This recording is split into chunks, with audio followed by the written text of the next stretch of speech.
Welcome to another study of color. The color that we are going to review today is copper green, red, right here.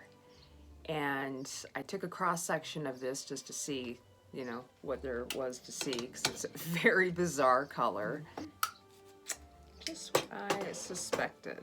Okay, maybe I can get a close-up on that. I don't know.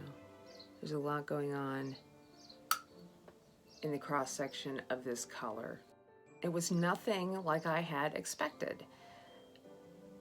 And the notes that I have down here were pretty much like, I love this color, but where's the reduction? Where's the reduction? Because every time I would put one of these beads away, it would not look this color. It looked bright green. And I'm like, what is the deal? I just couldn't figure it out. Made all the beads, put them in the oven, and I was completely surprised at what I saw when they came out. So let's go through these, shall we? Let's start with the first one, because this was the one that I just couldn't figure out. Every time I opened the oven, it was just like staring right at me. And here it is, just the color itself. That's it. That was it. I put the color on, and then I just put it away. And every time I opened up the annealer, it was like this green, this really strange kind of greenish color, almost like this green back here that I hope to change someday. Not that it's a horrible color, but this really needs a facelift back here. So yeah, so it reduced during the annealing process. And if I had known that before, then things might have gone by a little faster.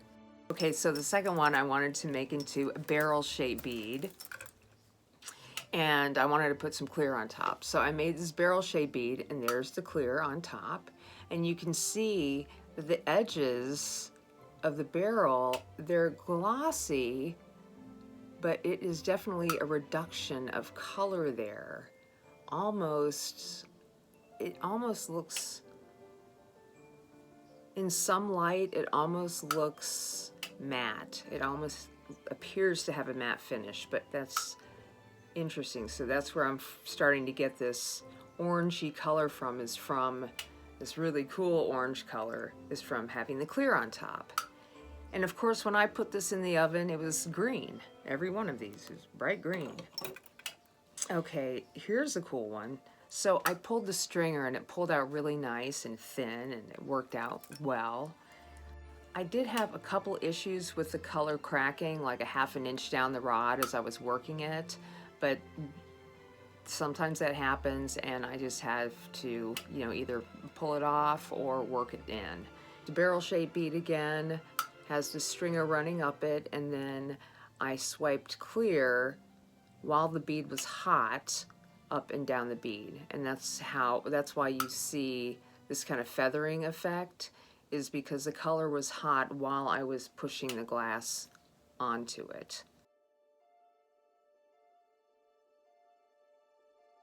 And then I did a round bead, and this is on top of white. And I put dots on, okay, and then I added clear on those dots. And then on the very, very top, I just added the color itself. I thought that came out pretty cool. And then I decided I might as well try one on black. And here's how it came out, much darker in comparison to it on white, which is also interesting. And this is pretty much exactly what I did with the white, just not as many dots.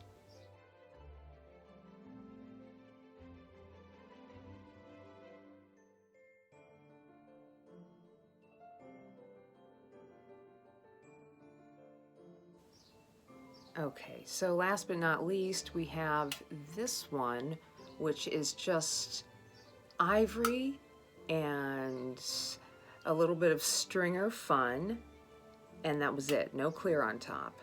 So you get a whole different color. You don't get that bright terracotta, almost orange from this. You get a slightly different, interesting, multicolor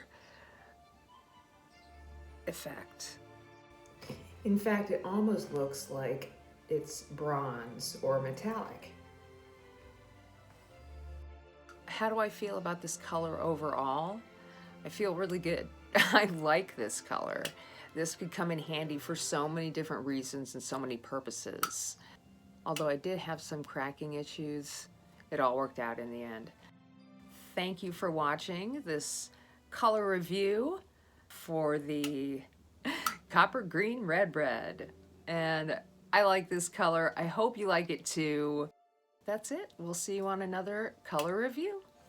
Bye.